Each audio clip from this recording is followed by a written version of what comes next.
siempre cuento también lo mismo, pero el año que ganamos, ese año que no entendíamos nada qué estaba sucediendo y que en el lugar donde habíamos preparado una fiesta de disfraces para esperar los fallos, solo a la interna de la murga, y pensábamos que íbamos a hacer, el cantinero compró 40 hamburguesas, 40, y 2 cañones de cerveza y con eso estábamos.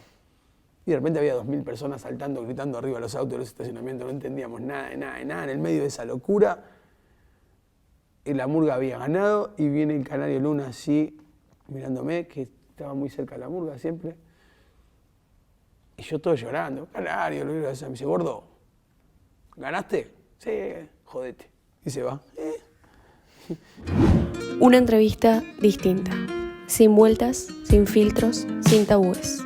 Vivencias y pensamientos. Un mano a mano al estilo fuera de contexto con Yamandú Cardoso. Quiero empezar por una pregunta como para ver un poco el contraste de hoy con lo que quizás pasó hace algunos años. Si tuvieras que comparar a Yamandú Cardoso de 2000, 2001, del comienzo del siglo, con el de hoy día. Cuando era buena gente, decís vos. ¿Cuáles son las principales diferencias que encontrás? Bueno, este camino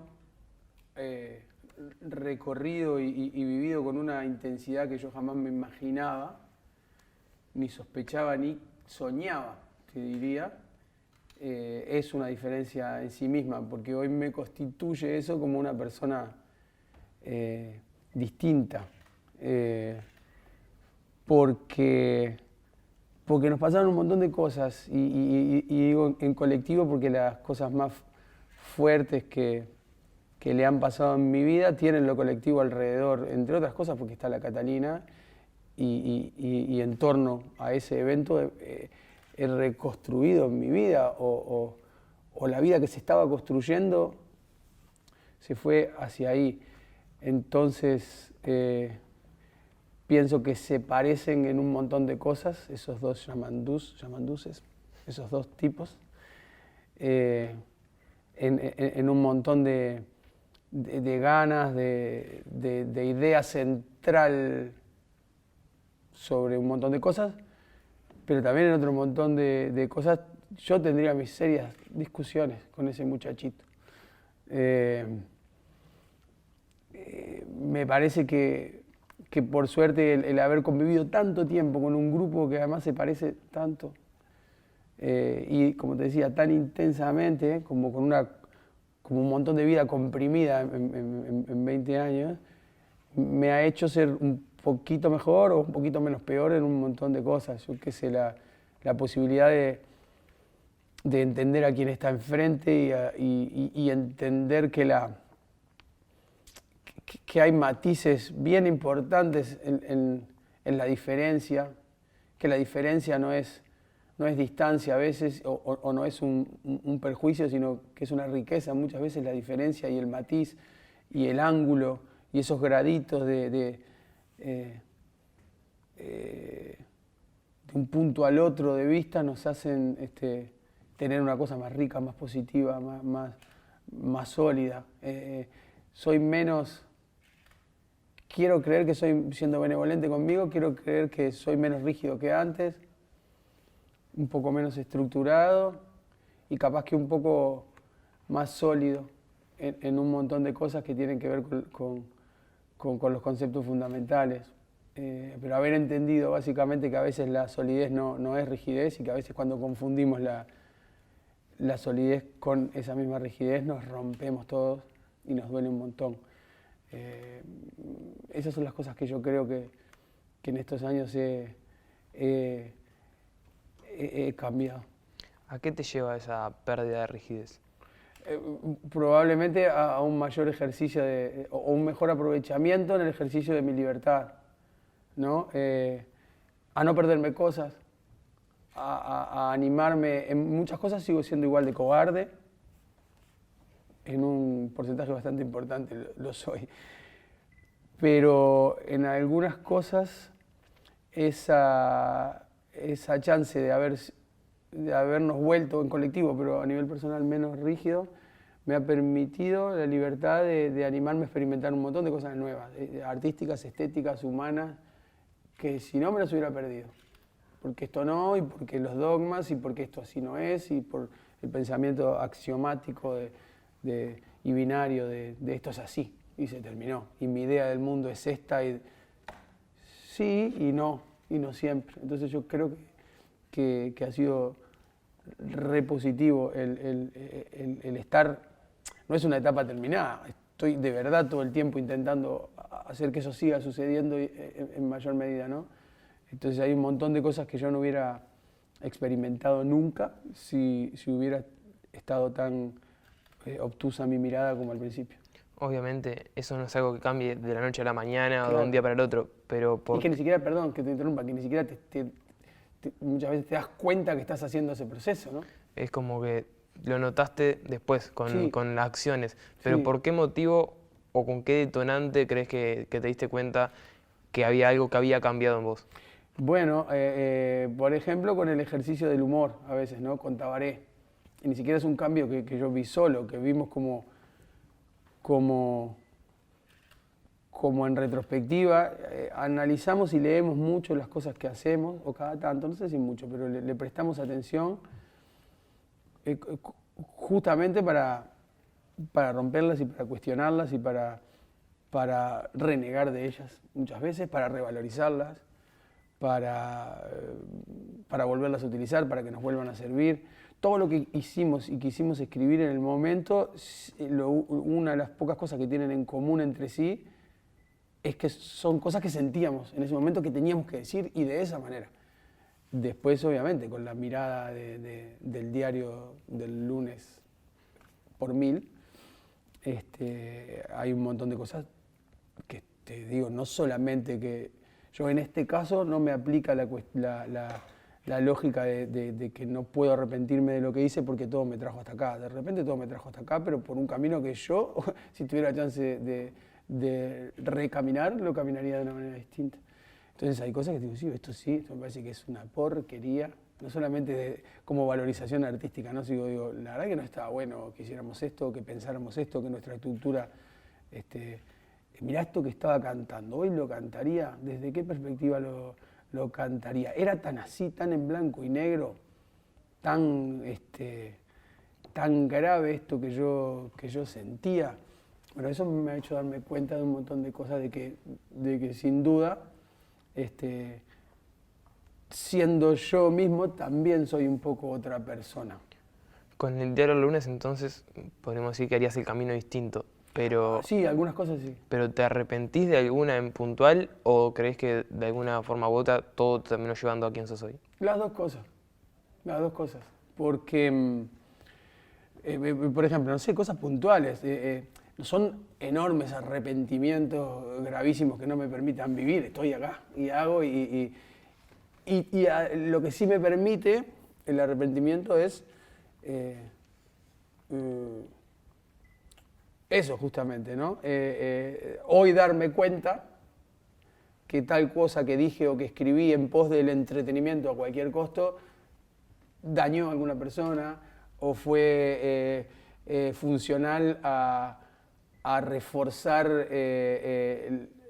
estigmatizaciones sobre cierto grupo, tal o cual grupo, que o casualidad casi siempre son los grupos menos privilegiados y a los cuales más fácilmente les cabe la caricatura, si total, no pasa nada, si el carnaval es así, si el humor va hacia este lado y si nos parece que en el año 2001 estaba re bueno y era re gracioso hacer una murga de chicas trans y nos parecía que eso era gracioso en sí mismo. No solo hoy no contribuye, es un horror, hace 10 años ya es un horror, en mi cabeza y en mi percepción hace 15 también, pero en ese momento replicábamos el sistema de humor que nos había criado. Eso no es excusa, pero sí atenuante.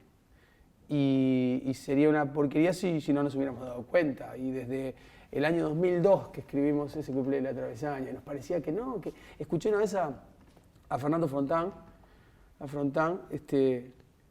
diciendo en el año 2003, de los primeros activistas que escuché en la tele hablar así con esa calidad y con esa hondura sobre el asunto, y le preguntaban sobre la travesaña, y él decía que le parecía que, bueno, que entendía desde dónde este colectivo había querido hacer eso, que entendía que funcionaba y que era gracioso. El sistema carnavalero lo recibía y digamos, lo validaba. Es el cuplé que más funcionó de ese repertorio. Pero ya, mismo haciéndolo en carnaval y cuando lo escuché, hay cosas con las que uno no puede transar consigo mismo y no puede mentirse. Te autoconstruís o esgrimís, sacás de la manga todas las respuestas que tenés, ya preparadas, y apelás a la lógica, y esto es lo que se hace, y esto es así, y siempre se hizo así. Pero en el fondo, sabes, yo sentí que lo que decía Fernando, a quien no tuve la suerte de conocer en persona después, tenía toda la razón. Esa reproducción del sistema de humor que era tan exitosa en ese momento, en particular, no solamente no contribuía, sino que tenía serias chances de que alguien estuviera dañando todavía un poco más. Alguien hasta incluso que se reía con esa misma caricatura y que no tenía más remedio y no tenía escape, no tenía más escape que el de reírse de algo que le causaba dolor y que no contribuía en nada. Entonces, cuando entendí eso, no pude dar marcha atrás. Evidentemente ya estaba escrito, eso seguía funcionando. Y bueno, a partir de ese mismo año, ya cuando pasé a Carnaval, escribí para Momolandia otro cuplé, que además fue premiado como, en ese momento, 2003, hace un montón, como el cuplé que tuvo un premio especial sobre un cuplé que promovía la equidad. Ni siquiera se hablaba todavía como un concepto muy, como digamos, divulgado en general de perspectiva de género o de personas transgénero o de esa problemática o de esa situación de un montón de vidas. Pero o sea que a mí algo inmediatamente me hizo dar cuenta que, por más que sí seguí sosteniendo y teniendo excusas para defender artísticamente eso que sucedía, algo me hizo dar cuenta que eso estaba mal, y yo hasta el día de hoy agradezco eso. Y hoy, más allá de que ese cuplé nos reportó como en el momento un éxito al que no estaba acostumbrado como letrista, claro que lo editaría. Y claro que es algo que he guardado. No tengo vergüenza en decir que me arrepiento de eso. Ni lo oculto, ni lo borro de la historia, ¿no? Mi ambición más grande no sería, ojalá que la gente se olvide que yo escribí eso, por favor. No, que si se acuerda, sepa que hoy yo elegiría no haberlo escrito. O sea, no hay una negación de querer borrarlo, sino Totalmente. que se sepa que hoy pensás diferente. Exactamente. Y que hace un tiempo que pienso diferente y que por eso nunca más desde 2003 o 2004 capaz lo hicimos. Creo que es bastante lógico que ustedes, La Catalina, y como otros grupos, otras personas, son referencia para muchas personas.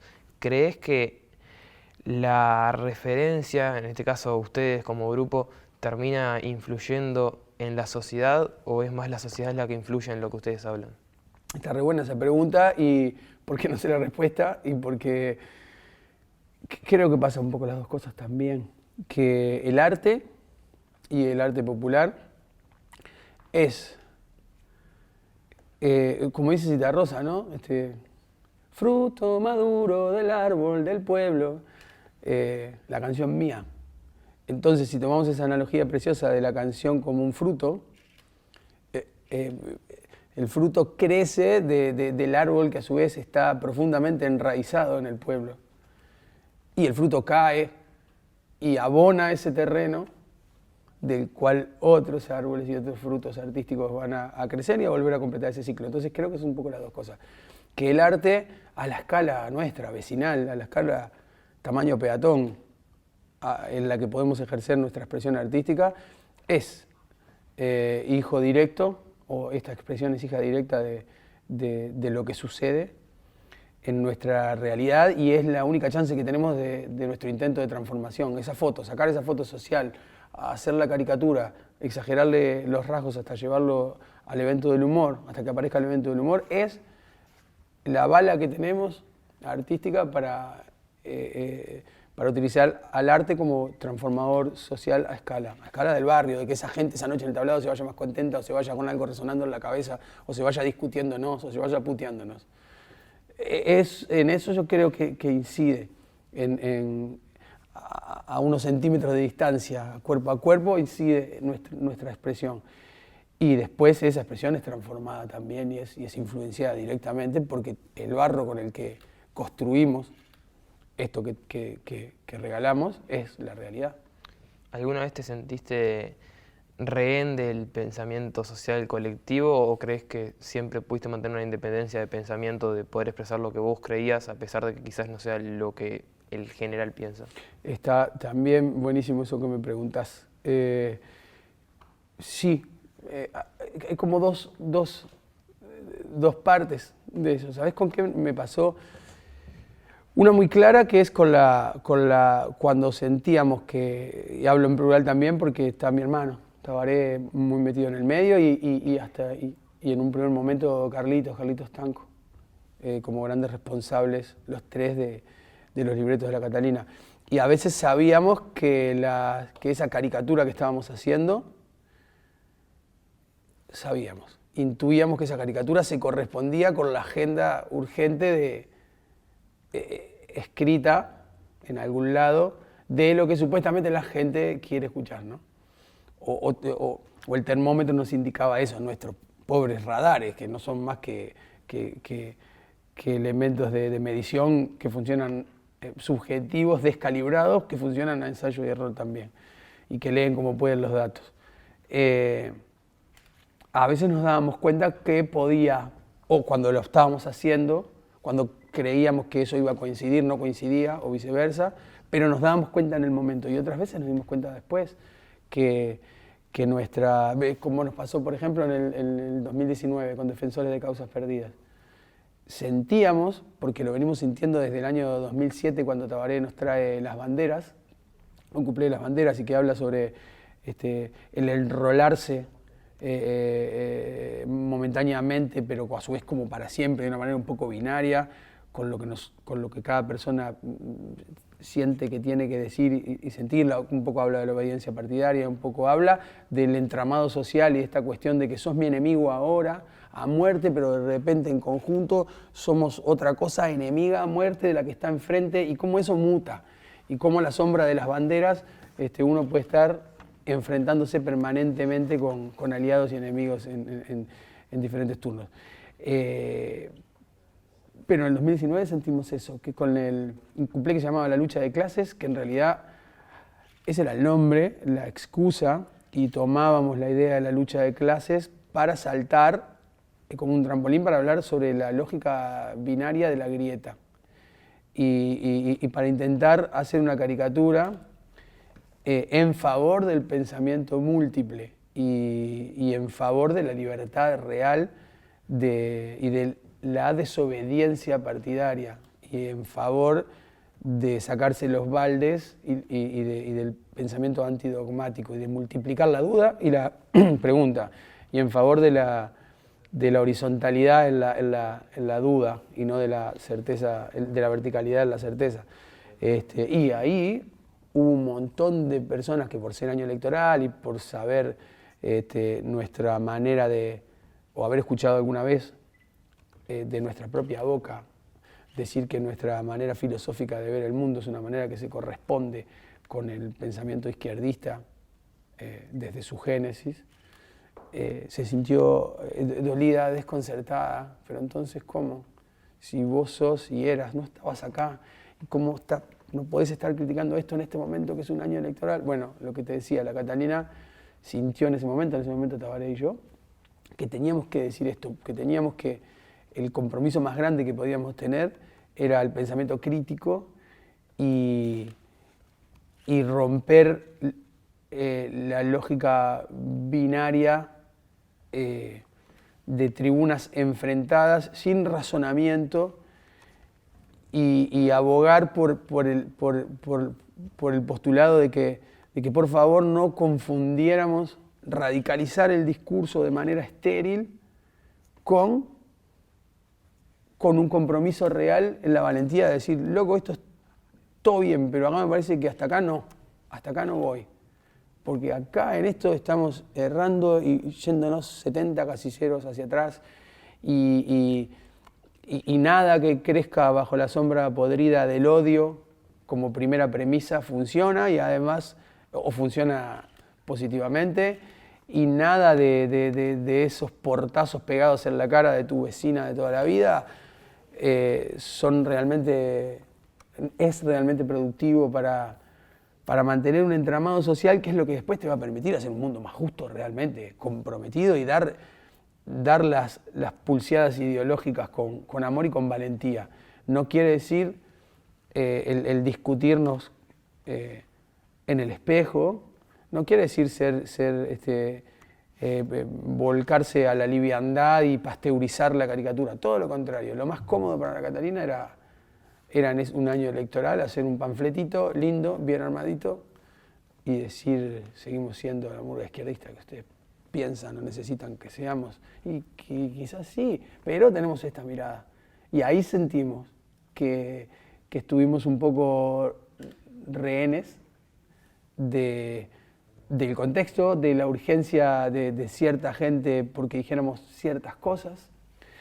Y además, en ese caso, además también rehenes del sistema y de la lógica de concurso. Porque además de todo es un concurso. Porque si a mí no me gusta tu editorial o no lo comparto del todo, eso también es una lógica rara, ¿no?, que está operando en estos días. La lógica de que si yo no comparto absolutamente todo lo que vos decís, no solamente no es aprovechable tu editorial, sino que sos mi enemigo. A muerte y capaz que hasta para siempre, donde me apuren y me pongan los cargadores medio cerca. Entonces nos parece que la lógica del concurso fomenta un montón ese tipo de razonamientos y ese tipo de erizamientos. Está la barra como erizada en general, para defender lo suyo contra lo de los demás y a ver qué postura te representa más, porque si no todo lo otro es una mierda y no sirve para nada y es la fuente del mal. Entonces, bueno, a veces nos pasa eso, lo único con lo que podemos responder es con la honestidad brutal. Es decir, esto es lo que queremos decir de esta manera. No quiere decir que a veces no hagamos un mea culpa o muchas veces analizar y decir, acá no le habremos errado en esta forma, y capaz que sí. Cuando algo se pierde en el medio, cuando hay ruido, lo que hacemos con Tabaré generalmente es revisar nuestra emisión. ¿Qué dijimos? ¿Cómo lo dijimos? ¿Cómo pudimos haber dicho esto? Algo pasó en el medio y se perdió cuando entendemos que no se comprendió cabalmente lo que quisimos decir. Sí, eso que pasó, por eso te digo que la lógica del concurso aumenta todo, porque lo hicimos en 120 barrios y en los 120 barrios o en las 120 funciones anduvo divino en un 95%, 98%, yo qué sé. Otra vez en la que sí de repente a veces podemos sentirnos un poco rehenes es cuando de alguna manera la gente quiere tanto las cosas que hacemos, que esas cosas las pone en un lugar. Y de ese lugar no te dejan moverte mucho, ¿no? Nos pasó, por ejemplo, cuando la gente agarra y te dice, un año le gustó más o menos la murga o menos, y vuelve el otro año y dice, ahora sí volviste a ser la Catalina, ahora sos la Catalina. ¿Qué año no éramos? La Catalina que a mí me gusta, y del lugar que a mí me gusta, tu expresión se queda congelada en eso. Yo te quiero, te adoro, soy hincha de muerte, pero no quiero que te muevas de acá. Porque con este lugar yo tengo una relación afectiva y entonces tus experimentos, tus búsquedas nuevas, no sé si me van a gustar. Capaz que me conviene que no te muevas mucho, que me hagas más o menos lo que a mí me gusta. Y ahí yo siento que alguien que está haciendo arte pierde esa libertad. Porque el cariño, el vínculo tan fuerte, te hace caminar solamente por un caminito seguro. Y no te da tanto lugar al experimento. Eso como de manera conceptual, ¿no? Entonces, bueno, yo tengo ganas de probar otras cosas. Y tengo ganas de... Te juro que lo que te voy a regalar es lo más honesto que tengo. Déjame probar un poco, déjame jugar un poco. Los invitamos a suscribirse a nuestro canal, dejar su like, activar la campanita y además seguirnos en todas nuestras redes sociales. ¿Crees que el refugiarte justamente en eso, en la seguridad de lo que ya sabés que hiciste y que salió bien, o de lo que sabés que va a tener cierta concordancia con lo que creen los demás, ¿te da justamente eso, te da confianza, seguridad o crees que te imposibilita explorar, experimentar, intentar algo distinto? Más bien eso segundo que dijiste, porque sí, obviamente, ¿no? Hay seguridades que son aprendizajes y que son peldaños positivos, entiendo yo, ¿no? Ya sabemos que ciertas cosas que te permiten tener el show pronto, la murga parado, andando, dinámico, lindo, la murga cantando afinadita, son buenas. Esas cosas son buenas, yo qué sé. Si sale bien, no lo toques. No, y sobre todo que te permiten, porque son bases, hay ciertas normas que tenemos que aún para incumplir la normativa general, hay ciertas normas que tenés que cumplir, como cuando querés romper una lógica. Bueno, primero conocela, establecela para después romperla, si no, no se va a notar que la estás rompiendo y no se lee, es algo confuso y borroso. Entonces hay cosas que sí, para armar un espectáculo de murga es como para armar una casa, supongo, una analogía bastante básica, pero tiene que tener unos cimientos, tiene que tener unas paredes, tiene para que sea una casa. Bueno, después hagámosla re multiloca como se nos antoje y exploremos. Hay ciertas seguridades y aprendizajes que son necesarios para que vos después puedas saltearte otros y puedas darte el lujo y la alegría de experimentar. Eso yo siento. Pero sí, creo que si uno, lo que yo nunca quiero a priori, más allá de que uno tiene un camino, porque yo soy yo, siempre que escribo. Y siempre escribo con lo que soy, con mis barrios, con mi niñez, con este aprendizaje de todos estos años que te digo, con mis necedades anteriores, con mis virtudes de hace un montón de tiempo, con mis hallazgos de casualidad, con todo, con mi pobreza, con mis limitaciones. Yo soy todo eso cuando escribo, porque escribo con no sé escribir sin involucrar todo eso. Entonces mi intento es que siempre yo tenga un punto de partida nuevo, siempre que siempre tenga a mano la chance de experimentar, sobre todo que siempre condicione todo lo que escriba a la necesidad real que tenga de escribir, por eso quizás a veces también elegimos no escribir, porque no hay como una necesidad enorme que nos surja escribir. Pero también sabemos que de alguna manera hay ciertos rasgos estilísticos, conceptuales, que quizás alguien lea como la firma al pie del cuadro, porque yo soy yo y porque mi hermano es mi hermano. Pero hay una distancia, creo yo, entre hacer eso y dejar que eso suceda y aceptarlo, a transformar todos los gritos que fueron como una... Por ejemplo, la violencia fue genial y Tabaré la escribió soñando, como una antena, la escribió como sin, digamos, racionalizarlo. Soñó, de verdad, se despertó en el medio de la ruta y soñó, estaba con esa canción en la cabeza retumbándole y la escribió como un medio, ponele. Eso tuvo un impacto hasta el día de hoy, lo seguimos haciendo, va a estar en la lista de cuando hagamos lo de los 20 años y va a seguir estando por un tiempo más. Bueno, eso estuvo buenísimo, podemos seguir haciendo esa canción, podemos seguir ejerciéndola. Me parecería una pena si artísticamente nos limitamos a fotocopiar eso con reordenado distinto. Solo porque eso funcionó, porque fue disruptivo, porque marcó un precedente de no sé qué. Hacer fotocopias y vender estampitas fotocopiadas de una cosa que fue tan un grito urgente, yo siento que es una pena si nos pasa eso y si nos vamos transformando en una cosa así. Te llevo a ese camino que me decías en el principio, para tocar dos cosas. Primero que nada, ¿en qué tramo de ese camino sentís o te vino a la mente el pensamiento de llegamos o qué locura lo que está pasando, no puedo creer que haya llegado hasta este punto? En un montón, ¿sabes? Porque también hay otra cosa que dice Tabaré, y siempre, no siempre, pero muchas veces llega con mirada retrospectiva. Porque Tabaré dice una cosa que yo siempre repito, que es que a él y entonces a los dos nos es imposible relatar el partido mientras lo estamos jugando. Porque no tenemos perspectiva, porque no nos vemos de arriba, porque no tenemos panorama. Estamos ahí jugando, corriendo, agitándonos, perdiendo la pelota y no tenemos chance de poder contar fielmente qué es lo que está pasando a nuestras espaldas. Entonces muchas veces hemos notado cosas muy importantes y que serían impactantes en la historia de la murga cuando pasaron hace un ratito, ¿no? Y cuando teníamos tiempo de o parar, termina carnaval y miraste todo lo que sucedió, o pasó y estás de repente girando por no sé dónde y te cae una ficha de lo que estábamos charlando recién fuera de cámara, de, no sé, la murga tocando en Japón con el espectáculo subtitulado para 400 japoneses por función, de un festival increíble en China, no sé, o cantar en Egipto para un público de hombres y mujeres, que la mitad eran mujeres y estaban todas con el velo. Y, bueno, después te entran a caer las fichas, pero desde siempre la historia de la Catalina estuvo llena de la historia a nuestro tamaño, ya te digo, escala peatón. Fue como muy impactante desde siempre. La primera vez que nosotros entramos en carnaval en el año 2003, nos pasó una cosa increíble que fue entrar a la liguilla en ese momento. Las murgas jóvenes que habían estado en carnaval, que habían presentado espectáculos divinos, que tenían que haber entrado a la liguilla, como no sé, la Mojigata, la Demi, no habían entrado y era una cosa que se venía negando y parecía inamovible.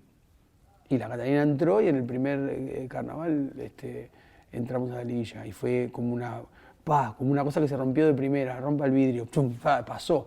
Entramos a carnaval, nosotros entramos a carnaval, pasó esto, entramos a la liguilla, quiere decir que teníamos carnaval el año siguiente. Ensayando el carnaval 2004, te digo, hace 17 años vino una gurisa con un tatuaje de la murga, lo que hacía un año y medio, hace 2 años Martín me había pintado una camiseta por primera vez con un logo que él inventó y ahora 3 años después había una persona que para siempre se lo ponía en la piel. ¡Fua! Y nos entraron a pasar cosas que no le pasaban a las murgas que nosotros conocíamos, ¿no? Como hablo de yo y mis hermanos y yo. Esto estaba más asociado a un cuadro de fútbol o a una banda de rock y un tatuaje de la Catalina, y empiezan a pasar y se empiezan a multiplicar gente que te conocía que vos no conocías, empezaban a pasar que en los ensayos llegaba gente y preguntábamos, ¿y es prima de quién? O ese señor es tío de alguien, o ¿cómo vino? Vino, porque ya gente te conoce, empieza a pasar ese tipo de cosas, y después cosas muy potentes, bueno, como ganar para una murga de personas desconocidas, de ciudadanos y ciudadanas. Pero después, por ejemplo, yo la primera vez que eso, además de asombrarme y alegrarme, me conmocionó profundamente fue en el año 2006, cuando un papá que había ido durante todos los ensayos con una niña al club La Caja Obrera, donde ensayábamos, nos contó que sobre el final de carnaval, creo, esta chiquilina tenía que hacerse una operación muy importante, oncológica, y que estaba re complicado el partido, pero como iban a esperar para que ella pudiera ver a la Catalina en el Teatro Verano. Pasó, vieron a la Catalina en el Teatro Verano, estuvo con la barra, y después me llamó, ponele pasado carnaval, no recuerdo bien la distancia de tiempo, a preguntarme, estaba caminando por la calle, me llamó a un celular que tenía ahí, que alguien me había prestado, no sé cómo, y tuve que meterme en una cabina a hablar con él, porque, bueno, no sé cómo hice. Me acuerdo que hablé en una cabina telefónica ahí cerca del Mercadito de la Abundancia, no me olvido más de la sensación. Y él me llamaba desde el lugar donde estaban enterrando a su hija para preguntarme, a esa niña, si estaba bien que la enterrara con la camiseta de la Catalina y si estaba bien que pusiera algo en la lápida. Y yo no podía creer, me puse como estoy ahora y no podía creer que alguien en el momento probablemente de su vida en el que va a experimentar el dolor más atroz que pueda experimentar una persona, a alguien en ese momento, un pedacito de una letra que escribimos con mi hermano le diera la ilusión de que le dolía un poco menos y que la vida y el mundo se le caía un poquito menos a pedazos. Y darnos cuenta, o darme cuenta en ese momento, de que un puñado de letras combinadas de tal o cual manera, cantadas sobre tal melodía, son una tabla de náufrago tan importante en el momento de la peor tempestad de la vida de una persona, me dejó impactado. Para siempre. Para siempre, para siempre. Hasta el día de hoy me acuerdo de la sensación que tuve cuando esa persona, que después no vi muchas veces más, me contó eso que me contó, me impactó. No solo lo que nos pasaba a la Catalina, sino qué pasa con el lugar del arte y del arte popular en la vida de las personas, ¿no? ¿Por qué creéis que ustedes en particular lograron trascender, romper esas barreras del carnaval, de una murga y convertirse tanto a nivel artístico como también en el hecho de poder generar ese tipo de cosas en la gente? Alguna cosa tendremos que no sé bien exactamente cuál es, y me parece que está buenísimo no saber cuál es, para no poder identificar, para no poder hacer lo que te digo, lo que te decía hace un rato, la tentación enorme de salir a vender estampitas de lo que somos. No salir a reproducir la fórmula milagrosa y poder compartir la receta del éxito en 10 pasos por la Catalina. Como no sabemos, solo tenemos intentos, entonces no sé qué es lo que hemos hecho bien al respecto, además de trabajar con mucho amor y escribir lo que de verdad nos sacude la vida. Porque eso lo hacen otros colegas y otras colegas. También lo hacen. Y estoy seguro porque lo vi y lo sentí. Y muchas cosas de las que hacen colegas y compas me remueven la vida a mí. Y vi su proceso y vi su nacimiento. Entonces sé que otras barras, otros grupos, otras expresiones artísticas utilizan el mismo amor o más, que tienen la misma calidad o más artística, que tienen los mismos méritos o más. Y no sé por qué, carambola del universo, un montón de gente posa la mirada justo sobre lo que hacemos. Acá, desde acá.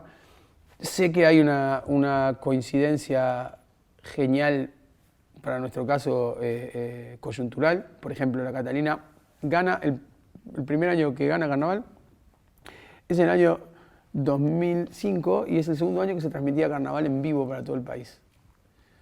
En el primero que se transmitió, que fue el 2004, ganan Los Curtidores de Hongos y estaba Tabaré dirigiendo Los Hongos y escribiendo, y estaba yo junto con el Tiburón Martínez también escribiendo.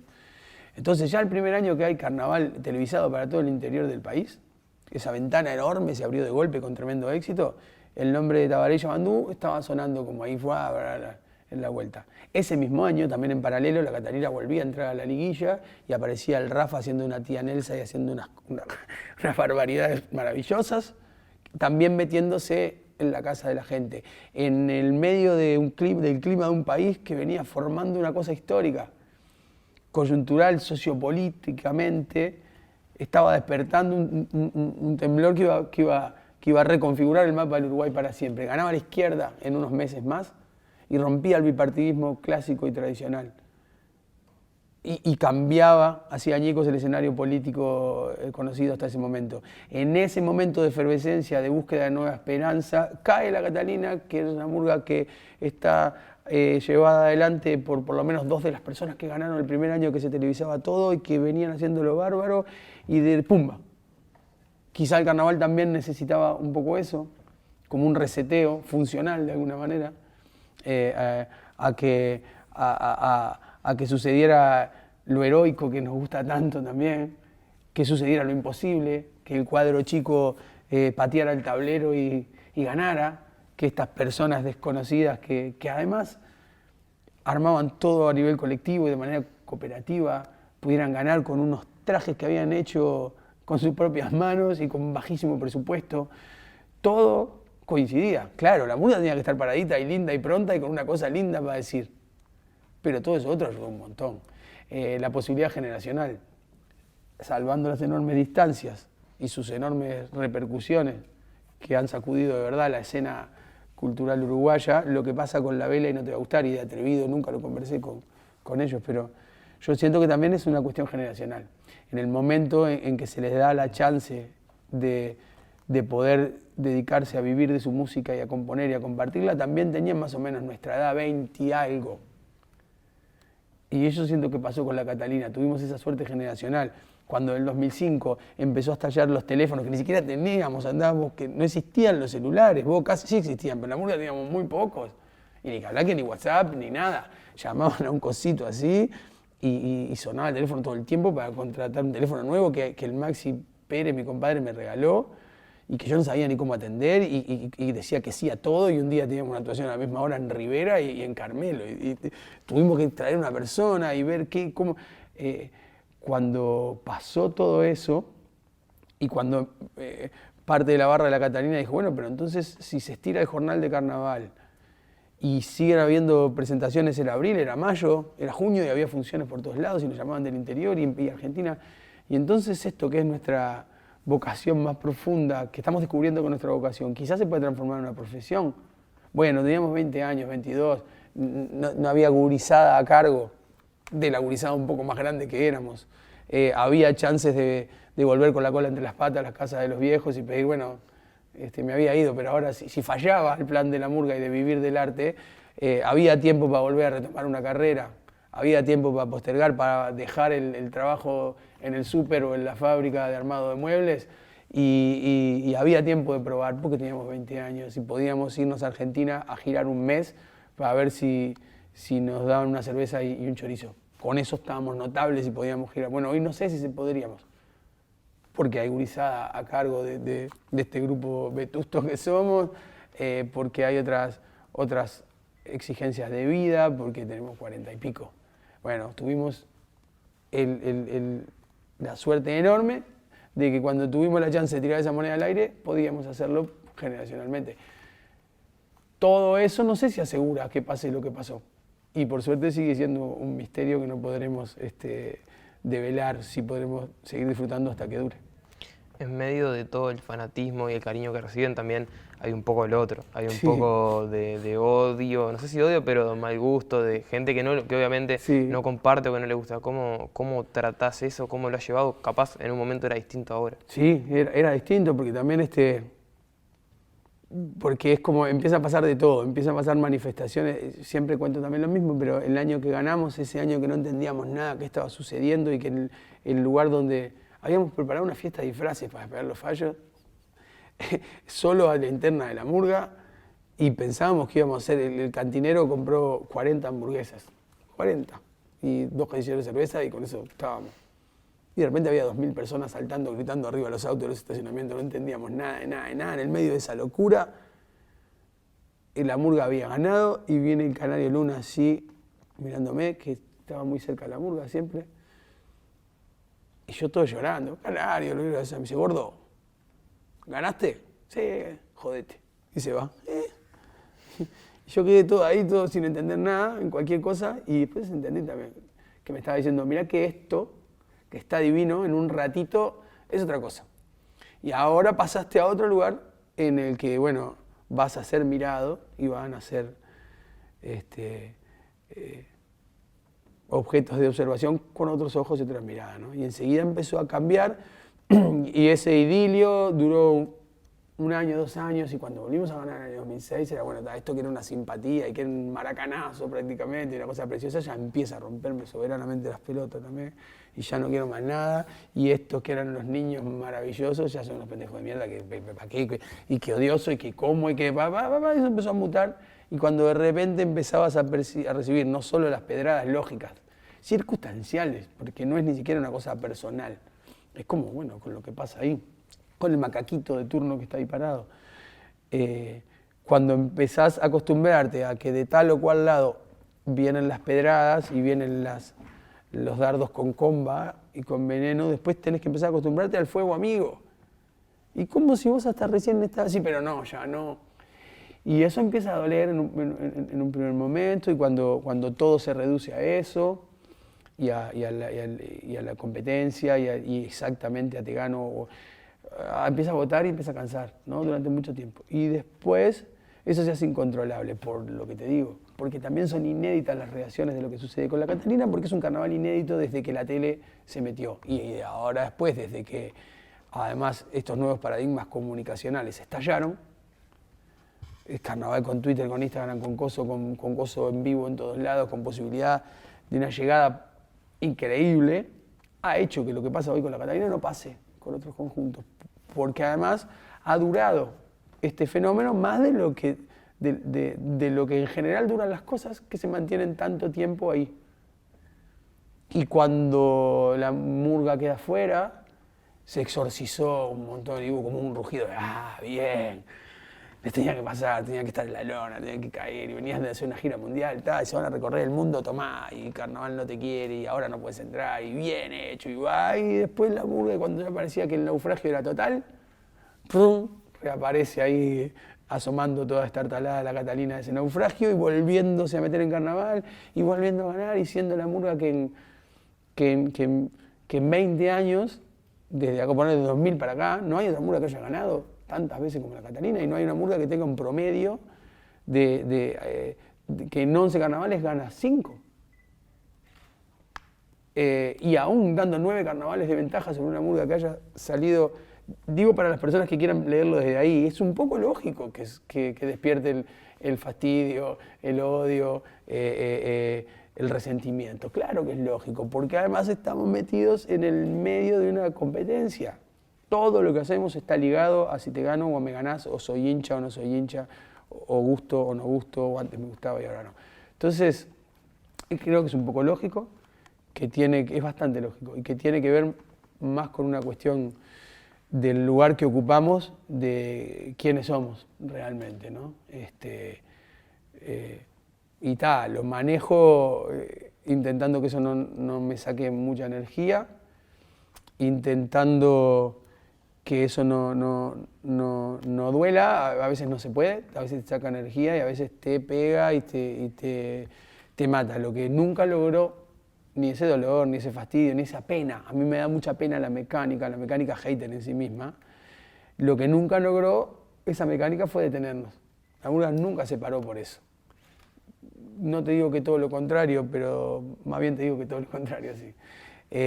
Hasta el año pasado que decidimos utilizar eso como insumo y hacer de esa puñalada que sentíamos, abierta todavía, a ser humor y ser nuestra propia materia prima de nuestra autocaricatura y aprovechar y darnos palo y pegarnos y pegarle a esa mecánica y señalar y sin morder mostrar los dientes para reírnos incluso de esa mostrada de dientes, ¿no? Entonces nos parecía que íbamos a hablar, cuando hicimos el cuplé de los haters, íbamos a hablar sobre una banda de rock armar una historia de una banda de rock que empezaba a armarse y que la gente quería y admiraba y amaba mucho mientras era una cosa super under.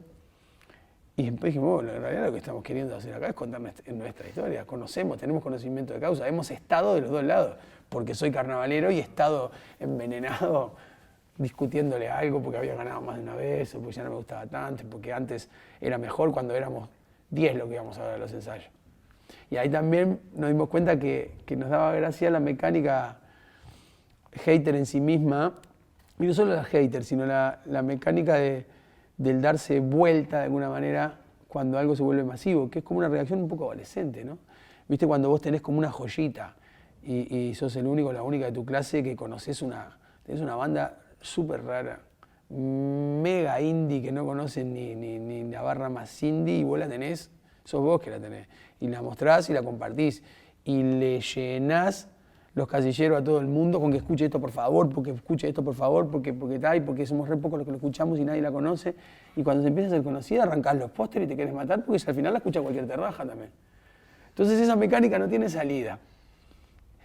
Lo que yo creo es que en el fondo tiene mucho que ver con la sobrevaloración de lo que uno es. Porque si vos te pones a pensar, a mirar esos discursos y subrayás con un silbapén fluo la cantidad de veces que una persona dice yo o estaba, y fuimos cuando éramos pocos, y yo estaba, y yo fui, y yo, y los vi, y yo, entonces hay siempre yo,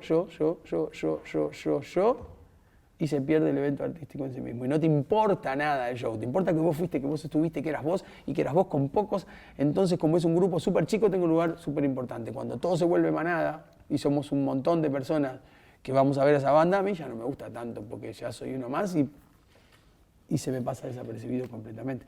Entonces, de esa lógica también queríamos hablar, ¿no? Esa cuestión de ver el arte desde ese lugar que nos parece rara y no muy saludable. De nuevo, una vez en el escenario nos pudimos dar cuenta entonces de que habíamos cambiado también esa perspectiva. En ese camino de tu vida, que obviamente tuvo tramos muy buenos, que obviamente tuvo tramos, como decías vos recién, donde te diste cuenta de muchas cosas, obviamente en caminos también hay pozos, también hay obstáculos. Claro. ¿Cuáles podrías resaltar que te has encontrado hasta ahora? Bueno, porque en el medio está la vida, ¿no? Y está y está, y por más que yo personalmente he ligado mi vida a esto, ha pasado de todo. A veces, por ejemplo, grupalmente nos ha pasado que hay compas que se han quedado por el camino porque no han encontrado más su lugar acá, en la Catalina. Eso siempre fue un dolor, siempre fue doloroso. Cuando, por ejemplo, en el año 2006, 2007, después de haber ganado 2 años y que la murga estuviera instalada así, 3 o 4 compas que dijeron, bueno, yo no, hacia dónde vas, esto yo no puedo, o no quiero, o no sé si siento tan mío esto ya. Ese primer cimbronazo fue como, ¿y qué está pasando entonces? Y entender que las diferentes personas tienen diferentes momentos de sus vidas y prioridades y maneras de relacionarse y enojos y desenojos y amores por todos lados y desamores por otros lados y visiones antagónicas pegaditas a coincidencias fantásticas y emocionantes. Lo grupal es algo que me ha desvelado desde siempre. A veces como me ha tocado el rol y lo asumo, de conducir un montón de cosas dentro de ese colectivo, la dificultad de ciertas decisiones, la dificultad me costó un montón entender que hasta donde yo iba o hasta donde yo estaba dispuesto a llegar con mi modalidad de compromiso con este proyecto, yo no podía exigirle eso a alguien más. Y no era justo para ese alguien más y para mí. Entonces a veces verse cinchando de un carro un poco solo, eso también me ha costado un montón, ¿viste? Entender, ver cómo hacemos para lograr que nadie se sienta desde un lugar que no sea el de plenitud, ¿sí? El de, no sé, de esfuerzo, de construcción laboriosa, pero no el de sufrimiento acá. Eso me ha costado. Cuando me di cuenta que algunas veces esto que te decía hoy también, nuestra aparente solidez era rigidez y dejaba afuera a ciertas personas, a ciertas cosas. Eso me ha costado y después dolores humanos, de relaciones humanas en el camino, ¿no? De cosas penas, de situaciones en las que hemos estado involucrados, yo particularmente con relaciones que no funcionan más, pero tienen que ver eso con lo humano y porque esto está todo tan apoyado en los vínculos afectivos que los dolores más grandes tienen que ver por ese lado. ¿Esas cosas personales te afectaban o en cierto punto te llegaban a inspirar para hacer otra cosa quizás en el mundo artístico? Siempre me afectan. A mí me preocupan mucho las relaciones personales, mucho, un montón. Hago esto, creo yo, en el fondo, y no tan en el fondo, en el frente también, para relacionarme, para estar menos solo, para tener otra fortaleza de tribu. Entonces, los intentos fallidos de relacionamiento personal y afectivo, obvio que me sacuden. Y siempre están, sí, también, de alguna manera en mi expresión artística, porque muchas veces mis canciones y mis letras, las canciones de la murga que canto, tienen que ver con lo que me pasa porque son alcohol en la herida también, y son maneras de entender, ¿no? Entonces eso me pasa a veces, sí. Te traigo un poco, antes de cerrar esta parte y ya pasar a las preguntas fuera de contexto, sí, a un eventual futuro cercano. ¿De qué hablaría un salpicón de Agarrate Catalina en el Carnaval 2020-2021? No sé, porque ¿qué haces? Hay una decisión estética y conceptual también, ¿no? Y las dos cosas a la vez. ¿Qué haces? ¿Hablas de la pandemia? ¿No hablas? ¿Hablas sin hablar? ¿Cómo decirte qué sin decirte qué? ¿Qué vuelta le encontrás? ¿Dejás afuera eso? ¿No dejás afuera eso? La verdad que no lo sé, pero sin duda de alguna foto social del momento, sí, sin duda. De algo que estuviera pasando y que sentimos que tendríamos que decir. hay un montón de cosas juntas y hay cosas acumuladas. Siento que nos quedamos como con ganas de escuchar un montón de cosas, ¿no? Escuchar los distintos editoriales de las distintas murgas. Yo me quedé con ganas de saber qué opinaba tal murga sobre tal cosa, o tal letrista que me gusta, o cómo tal director arreglaba una canción que hablara sobre tal cosa. Entonces hay un montón de cosas como atrasadas para decir. Además de seguirnos en nuestras redes sociales y darle like a este video, los invitamos a seguirnos y escuchar nuestros episodios por Spotify. Bien, pasamos entonces ahora a las preguntas fuera de contexto. Yamandú, son 7 preguntas, como te contaba recién fuera de cámara, 7 preguntas, tenés total libertad para responder de la manera que quieras. Vamos. ¿Cuál fue el cuplé que más te marcó? ¿De los que hicimos nosotros? De todo, no tienen necesariamente que ser ustedes.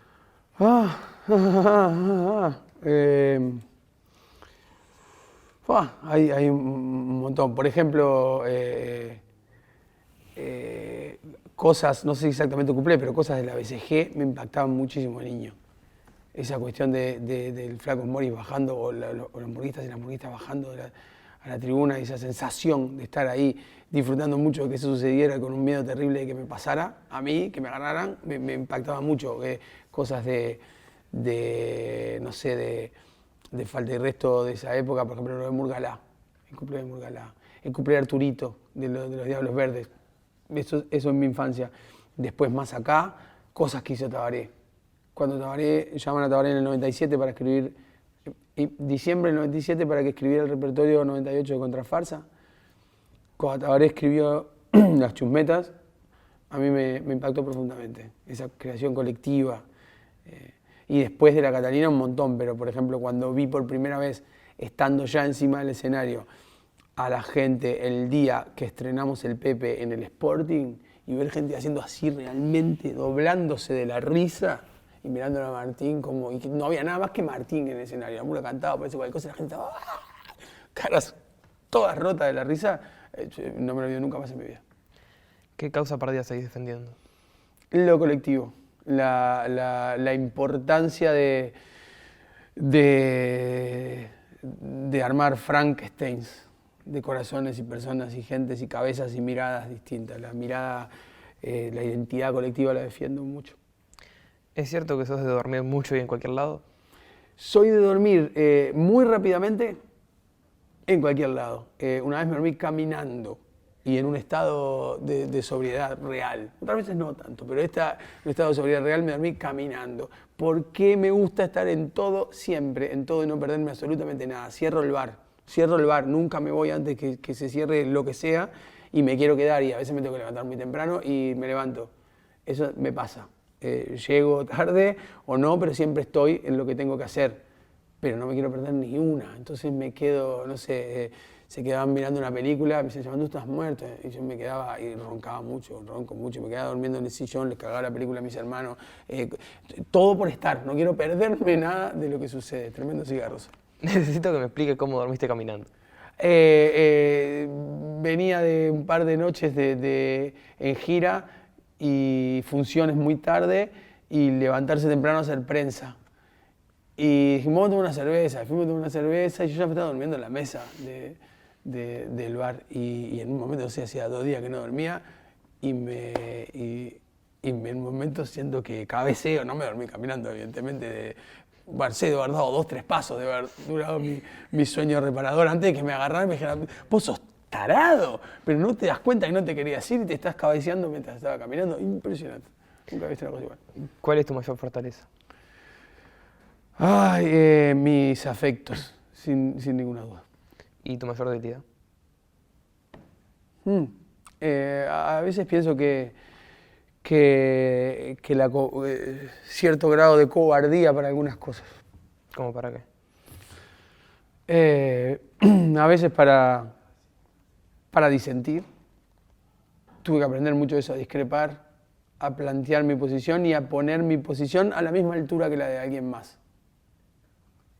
O hacer valer ciertas certezas, no las certezas, si hay algo que yo no quiero nunca, y lo he aprendido también a manejar, es imponer, porque ya no quiero más la lógica de la imposición de nada.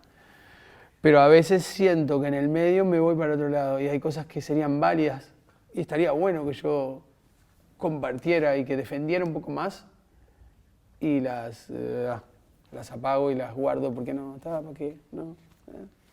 ¿Es difícil opinar con seguridad sin terminar imponiendo algo? A veces me pasa, a mí me resulta así, un poco difícil. O ¿sabes qué? No quiero nunca más, no quiero, porque quizás lo he hecho, convencer. No quiero convencer a más nadie de nada. Quiero compartir, sin que esto suene mega pastoral, ¿viste? Ni de secta. Me encantaría, mi sueño sería que acá lo que me quede para vivir, yo tenga cosas para compartir y para contar. No enseñar, ni convencer, ni vender a nadie. Compartir y compartir mis posturas, esperando la otra, ¿no? Y no cerrarme a defender mi postura. En eso estoy con una lucha permanente. ¿Cuál es tu relación con la muerte? ¿Con la muerte? De profundo temor, obviamente, con la mía, con la propia, de profundo temor y no tengo mucha certeza, no sé, ninguna certeza de lo que sucede después en el momento. No tengo ningún apuro por averiguarlo y con la muerte ajena, pero propia, tengo una relación me pone muy triste. Muchas cosas. También tengo un gran escudo que es este, del cual hablamos sin hablar específicamente, que es el haber vivido con una intensidad que era insospechada, la cantidad de cosas que me han pasado. Tengo como una vida arriba de otra, apilada y entremezcladas en diferentes planos. Eso hace que en el momento en el que esté terminándose mi partido, me quede ese consuelito ahí. Me va a dar ganas de quedarme un rato más porque soy un cierra-bar, me voy a querer quedar otro ratito. Pero tendré esa última, esa última piolita de la que agarrarme, ¿no? Que finalmente pude cumplir lo que decíamos también en la canción, que me muera de tanto vivir. En la propia, ¿le temes más al contexto o al momento en el que ocurre? No, al momento en sí, al hecho en sí. Al no saber, no tener ni idea qué sucede y al dolor de mis afectos. A eso le tengo, este es el miedo más grande que tengo, el doler a alguien más, no estando más. Eso es lo que también me congela, un poco eso. ¿Qué le dirías a Yamandú adolescente? Andá a hacerte ver esa rodilla, que después te va a traer algunos problemitas y vas a tener que estar cuidando tu peso permanentemente. Hacerle un poco más de caso a tu vieja y terminás el liceo, por favor, que te vas a querer matar un montón de veces porque te perdiste la posibilidad de estudiar otro montón de cosas que estaban buenísimas y que hubieras disfrutado de una pila. Y con eso estamos. Y le diría antes al niño, insistirle a tu mamá y a tu padre que te dejen ir al baby fútbol, que te dejen probar, a ver qué pasa, a ver si sos buen golero o no, como vos crees que sos. ¿Eras bueno?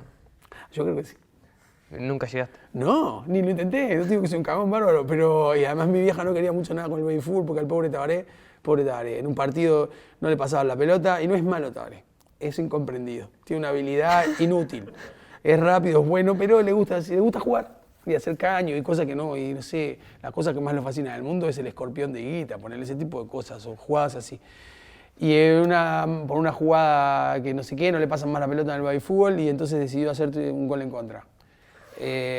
Un niño de mierda, un padre o una madre quizás con una reacción un poco excedida le partió un ladrillazo en la cabeza, entonces ahí se terminó la carrera del baby fútbol para Tabaré, tiene una cicatriz así, se terminó la carrera del baby fútbol para Tabaré y cualquier cercanía al baby fútbol con Yamandú y Martín. Entonces yo, todo esto que te conté, que está mortal de la Catalina y todo, si vos me decís que yo hubiera sido golero de Nacional, todo cambió, todo, por haber jugado al fútbol y ser golero. ¿Y si te tuvieras que preguntar algo a Yamandú de ese momento?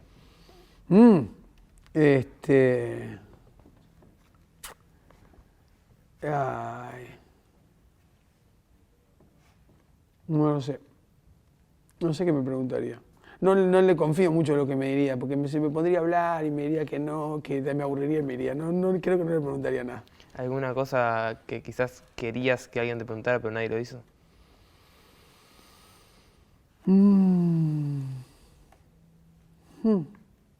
No, me di el gusto creo, de charlar de casi todo con casi todas las personas que se me cruzaron y que necesité decirles cosas.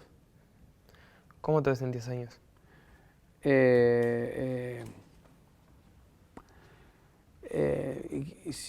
Ojalá que un poco más abierto todavía y menos rígido.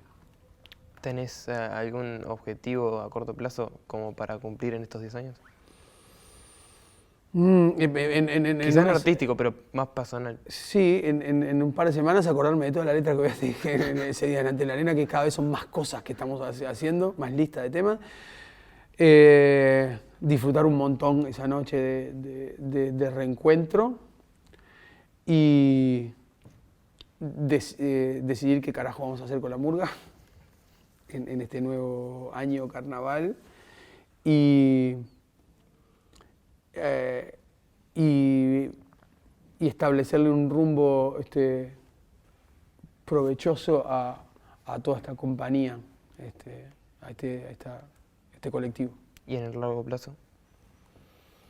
No, por todo lo que te digo, no tengo mucha habilidad para planear a largo plazo. Es como se van dando las cosas y ahí ir decidiendo. No lo sé hacer.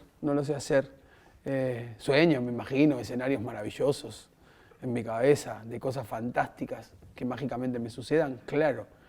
Pero no sé planear a largo plazo. Chamandú, muchas gracias. Muchas gracias a vos. Vamos arriba.